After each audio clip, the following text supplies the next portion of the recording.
ես իմ այս դիրքորոշման ներկայացումը ուզում եմ իմ պատմությամբ սկսեմ։ Ես ինչպես շատ-շատերը կառուցապատողից ձեռք եմ բերել բնակարան, տարիներ առաջ, մի 5-6 տարի առաջ, ու էլի բախվել եմ այն խնդրին, որ կառուցապատողը ձգձգում էր շենքի հանձնումը եւ փոխանցման ակտի կնքումը։ Ես որպես ակտիվ գնորդ հետևում էի շինարարության ընթացքին ու հասկանում էի, որ կառուցապատողը ըստ էության անում է հնարավորինս ժամկետում գույքը հանձնելու, չի ստացվում։ Չի ստացվում պարոն Թորոսյանի նշած խնդիրներից ելնելով վարչարություն եւ այլն։ Օբյեկտիվ պատճառներ այնտեղ պատերազմի հարց եղավ 20 թվականի պատերազմը ագին հետ գցեց շատ կառուցապատողների եւ մնացած տնտեսվարողներին։ Ու այս շենքի ժողով հասկացություն կա, չէ՞, այդ կառուցապատողներից շենք առնողները այդպես չաթեր են ունենում Facebook-յան կամ հավաքվում են ու ամեն անգամ իմ հարևաններն ասում էին, այ դու ես իրավաբանը, դու ես փաստաբանը, ինչի դատի չենք տալիս։ Ես ամեն անգամ իմ հարևաններին համոզում էի, որ կառուցապատողին դատի տալու ճանապարհը որևէ տեղ չտանող ճանապարհ է։ Որտեվ եթե ըստ էության քո կառուցապատողը բարեխիղճ է, դու տեսնում ես, որ շինարարությունը գնում է, մարդը ինչ կարում անում է, փորձում է, տանջվում է այն ծանր վարչարության ու տնտեսական պայմանների շրջանակում, որ հանգամանքներում, որում մենք ենք գտնվում, ու դու մի հատ էլ որպես գնորդ իրան ուրեմն քաշ ես տալիս տանում ես դատարաններ, ինչ կարա տեղի ունենա կառուցապատողի եւ քո հարաբերություններում։ Պարզապես կառուցապատողը կարող է հարմարվի այդ իրավիճակին, ընդունի այդ իրականությունը, ասի Ժորժ ջան, շատ լավ, դուք ինձնից տուժեր եք ուզում, որ ես պիտի վճարեմ այն գումարներից, որ ես նախատեսում էի դնել շինարարության մեջ, ես կամ այն պիտի անեմ, կամ այն պիտի անեմ։ Ու հրաժարվի շարունակել կառուցապատումը պայմանագրի կատարման անհնարինությունից ելնելով։ Ու ինչա շահում գնորդը այդտեղ, շահում է ոչ մի բան, հակառակը, ինքը հետաձգում է իր նոր բնակարան տեղափոխվելու ամսաթիվը շատ երկար ժամանակահատվածում։ Եվ վերջո այդ պատմությունը ավարտվեց նրանով, որ կառուցապատողը հասկանալով նաև գնորդների ուրեմն մտահոգությունները, բայց նաև միևնույն ժամանակ իր իրավիճակը ըմբռնելու բանը, կարողությունը դեռ մի բան էլ շատ արեց, այսինքն իր խոստացածից այդ կանաչապատում եւ այլն իր կողմից ինչով կարացավ տենց փորձեց հատուցել հարևագնորդներին պատճառված անհարմարությունները։ Սա լավ օրինակ է, սա լավ իլյուստրացիա է, թե ոնց պիտի լինեն ընդհանրապես տնտեսական հարաբերությունները Հայաստանի Հանրապետությունում կապ չունի կառուցապատող գնորդ հարաբերություններ են, թե ցանկացած այլ տնտեսվարողի հետ գնորդների, սպառողների հարաբերություններ են։ Իհարկե կան կառուցապատողներ, ովքեր բարեխիղճ չեն ու իսկապես չեն կառուցապատում, իսկապես խախտում են ժամկետներ ու դա կապված է նրա հետ, որ օրինակ, չգիտեմ, ծախսում են կառուցապատման համար անհրաժեշտ դրամական միջոցները ու հետո փող չեն ունենում կամ չունեն սեփական գումարը եւ հույսը դնում են վարկային միջոցների վրա, որոնք ինչ որ պատճառով ուշանում են կամ չեղարկվում են եւ գնորդները հայտնվում են ծանր իրավիճակում։ 2017 թվականին, եթե չեմ սխալվում, ներդրվեց գնման իրավունքի պայմանագրի ինստիտուտը եւ մեզ բախտ վիճակվեց բանկերից մեկի համար մշակել գնման իրավունքի պայմանագիրը, որը երևի թե առաջիններից էր, որ բանկերը սկսեցին կնքել եւ հենց այդ փուլում մենք հասկացանք մի շատ կարեւոր խնդիր, որը մինչեւ հիմա ըստ էության չի լուծվել եւ հետո լուծում եղավ դատական պրակտիկայում։ Գնման իրավունքով ծանրաբեռնված բնակարանը կարող է գերավադրվել եւ ծանրաբեռնվել երրորդ անձանց իրավունքներով։ Սա նոնսենս է։ Գնման իրավունքի պայմանագիրը այո շատ հարցեր լուծեց, եկավ փոխարինելու նախնական առողջարքի պայմանագրին, որը իսկապես անկատար էր եւ մեծ խնդիրներ էին ստեղծվում, բայց գնման իրավունքների իր հերթին բերեց այն խնդիրը, որ մարդիկ գնման իրավունքով առնում են բնակարան, որը հետագայում ծանրաբեռնում է երրորդ անձանց իրավունքներով կամ ծանրաբեռնված է լինում ի սկզբանե եւ փոխանցման ակտը կնքելու փուլում հարց է առաջանում։ Բայց այդ ծանրաբեռնված գրավի իրավունքի հետ ի՞նչ է տեղի ունենալու։ Ինչ է հանձնվելու գնորդին հանձնվելու երրորդ անձանց իրավունքներից ազատ վիճակում բնակարան, թե ծանրաբեռնված երրորդ անձանց իրավունքներով։ Եվ այս առումով մի շատ պրակտիկ փորձով եմ ուզում կիսվել որը հնարավորություն տվեց պայմանագրային կարգավորումների շրջանակներում մեծ աղետից, այսպես ասած, ճակերտավոր խուսափել կառուցապատողի սնանկության վարույթի շրջանակներում։ Ամենապարզ, ամենաայսպես շատ իրավաբանների համար, իմ համար էլ, այսպես շատ աբստրակտ թվացող մի կետ, որ կառուցապատողը պարտավորվում է փոխանցման ակտը կնքելով հանձնել գնորդին երրորդ անձանց իրավունքներից ազատ վիճակում բնակարան։ Այս ամենապարզ, աբստրակտ, շատ բան ուշադրության ոչ արժանի կետը հնարավորություն տվեց մեր գործերից մեկով, որտեղ մենք ներկայացնում էինք կառուցապատողից բնակարաններ ձեռք բերած գնորդներին, կառուցապատողը սնանկ էր ճանաչվել, էլի առաջին սնանկություններից էր գնման իրավունքի պայմանագրի ուրեմն գոյության պայմաններում, երբ կառուցվող շենքը ծանրաբեռնված էր բանկի գրավի իրավունքով։ Պարտադերի ժողովին բանկի ներկայացուցիչը եկավ ասեց մենք չենք պատրաստվում գրավը դադարեցնել այս բնակարանների, որովհետև կառուցապատողը մեր վարկը չի մարել։ Սնանկության գործով կառավարիչը ասեց դե ժողովուրդ ջան, ես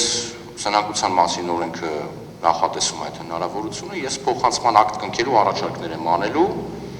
դուք կամ կկնքեք փոխանցման ակտեր, կամ կհրաժարվեք փոխանցման ակտը կնքելուց եւ կկորցնեք ձեր գնման իրավունքով սահմանված ուրեմն այդ հնարավորությունը։ Եվ այդ կետը, որ կառուցապատողը պարտավորվում է երրորդ անձանց իրավունքներից ազատ վիճակում փոխանցել բնակարանը, միայն այդ կետի ուժով գնորդներին պարտադերի ժողովին հաջողվեց սնանկության գործով կառավարչին համոզել, որ հարգելի կառավարիչ, քեզ է փոխանցվում կառուցապատողի անունից փոխանցման ակտ կնքելու իրավունքն ու լիազորությունները, բայց դու այդ լիազորությունները պիտի կատարես գնման իրավունքով սահմանված կարգով։ Այսինքն ուզես չուզես դու պիտի փոխանցման ակտով փոխանցես երրորդ անձանց իրավունքներից ազատ վիճակում գույք։ Ու քանի երրորդ անձի գրավով ծանրաբեռնված է գույքը, մենք փոխանցման ակտ չենք կնքելու։ Թող բանկը բռնագանձի այդ անշարժ գույքը եւ բռնագանձելուց հետո կամ մի սեփականություն ավերցնելու կամ վաճառելու է ինչ-որ երրորդ անձի, ճիշտ է։ Նոր կառուցապատողին անցնելու, կառուցապատողի բոլոր իրավունքներն ու պարտականությունները, այդ թվում երրորդ անձանց իրավունքներից ազատ վիճակում փոխանցման ակտ կնքելու ուրեմն պարտականություն։ Եվ ինչա ստացվում, երբ որ բանկը բռնագանձում է շենքը, հա, իր գրավի առարկան, գրավի իրավունքը դադարում է, ճիշտ է, այլևս գրավի իրավունք չկա, եւ կա նոր կառուցապատող կամ բանկը կամ չգիտեմ երրորդ անձ, որը արդեն պիտի երրորդ անձանց իրավունքներից ազատ վիճակում փոխանցի բնակարանը, ըստ էության բանկի համար որևէ տեղ չտանող ճանապարհեր դեմ լինելը, որպեսզի գրավը դադարեցվի։ Եվ նաև այս դիրքորոշումը ի պատիվ նաև սնանկության դատանի դատավորներից մեկի գաղտնիք չի, Գարիկ Ավագյանի, որը բավականին այսպես խորամուխ եղավ այս հարցի շուրջ եւ շատ հետաքրքիր դատական ակտ տվեց, ես թիվն էլ կասեմ, վարույթի ՍՆԴ 3572 0422։ Այս սնանկության վարույթի շրջանակներում դատարանը ուրեմն ընդգծեց գնման իրավունքով գնորդի իրավունքի գերակայությունը երրորդ անձանց իրավունքների նկատմամբ։ Այս հիմնական խնդրահարույց կետն էր, որ գնորդներին ուշացումներից մանից ավելի կարևոր հարցը սա, որ գնորդները անպայման ուշադիր լինեն եւ գնման իրավունքի պայմանագրերում այս հարցը կարգավորեն, մինչեւ ենթադրում եմ նաեւ պարոն Մարգարյանը կխոսի օրենսդրական նորամուծությունների մասին, որ հուսով եմ այս հարցը կարգավորվել է կամ կկարգավորվի։ Հիմնական խնդիրը էս էի ուզում ներկայացնել պրակտիկ պրոբլեմներից, բայց նաև բնականաբար ուրեմն գնորդները պիտի ուշադիր լինեն եւս մի քանի կարևոր հանգամանքների վերաբերյալ։ Տարածված է բնակարանի ամրագրման ինչ-որ պայմանագրի տեսակ, երևի առնչվել են իրավաբանները, որ դեռևս շինարարական թույլտվությունը չունի կառուցապատողը, եւ իր պոտենցիալ գնորդների հետ ինչ-որ բնակարանի ամրագրման կամ կանխավճարի համաձայնագրեր են կնքվում, որտեղ նաեւ կարգավորվում է գինը եւ այլն, բայց իրավաբանները գիտեն, որ այդ պայմանագիրը իրավական ուժ չունի, որտեղ այդ պայմանագրով գնորդները հնարավորություն չունեն պարտավորեցնել կառուցապատողին իրենց նախանշած պայմաններով պայմանագիր կնքել։ Եվ այս խնդիրը մենք ունեցել ենք, որ լուծում չի ստացել նաև դատական պրակտիկայում, որ խոշորագույն կառուցապատողներից մեկը բավականին շատ էսպիսի համաձայնագրեր էր կնքել, մարդիկ փող էին վճարել, այդ փողը վճարելուց հետո բնականաբար ուրիշ տուն ման չէին եկել, այն ժամանակ, երբ որ գները էժաներ, կառուցապատողը շատ ուշ ստացավ այդ շինթույլտվությունը, շինթույլտվությունը ստանալուց հետո հրաժարվեց այդ ամրագրման պայմանագրով նախատեսված գնով մարդկանց հետ կնքել պայմանագրեր։ Ու այս մարդիկ հայտնվեցին շատ ծանր կացության մեջ, որովհետև արդեն գները թանկացել էին, նոր տուն չէին կարող առնել, կառուցապատողի, ես հուսով եմ նաև կառուցապատողների ասոցիացիայի նախագահան նաև այս հարցին կարադառնա, որովհետև մենք պիտի միակողմանի չնայենք հարցին, միայն կառուցապատողների տեսանկյունից։ Այս առումով մյուս պրակտիկ խորհուրդը այն է, որ անգամ եթե կառուցապատողը չունի անհրաժեշտ կառուցապատման իրավունքը հավաստող թույլտվությունները եւ այլն, եւ անհրաժեշտությունը առաջանում վաճառել բնակարան գնորդները